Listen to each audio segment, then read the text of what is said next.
When you and I were growing up, pharmaceutical companies did not advertise. And now you watch anything on TV Yeah. and it says, is your knee sore? Well, you must have this disease. Go ask your Right, doctor right. about it. And then all of a sudden, I think I have a condition. How much did that play into really what's blown up in the last 20, 30 years? It's certainly expanded, and you know, I'm a free market kind of guy. I Mm-hmm. mean, I'm almost, even though I'd like to see these things gone because I Mm-hmm. think they're very deceptive. You know, they always have the little scroll at the end. This could kill you, you know, that kind of thing. But the reality is, yes, when you hear of kids going into their pediatrician, right, with their parents, and they ask Mm-hmm. their doctor, "Hey, do you have some Lunesta?"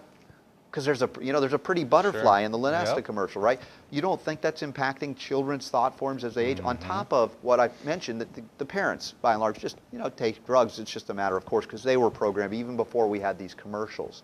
So I'm not a big fan of them, but if there Mm-hmm. were truth in advertising, perhaps it would be a little better in that regard. But direct-to-consumer marketing certainly has increased the bottom line for the drug industry. They wouldn't have lobbied it into existence, and therefore big media is going to attack people that do alternative medicine. Why? Because it's going to fundamentally hit their bottom Sure. line.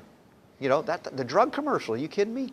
Do you realize that a lot of what you see on the news is what we call pre-produced news from public relations agencies throughout the world, or even on Madison Avenue in New York if they're still Mm-hmm. there?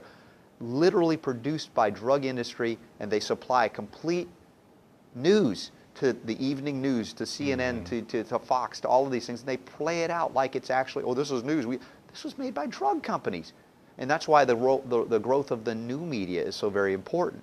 With naturalnews.com, what Mm-hmm. Mike Adams does, the Health Ranger, Joe Mercola with Mercola, what I do with the Robert Scott Bell Show. People are flocking now to this new media or alternative media. And there's even an alternative news site now opening up, like a Drudge Report for alternative news, because people are realizing they're getting beyond biased information, corrupt and toxic information through what they call news, which is not news, which is pure propaganda now. Mm-hmm.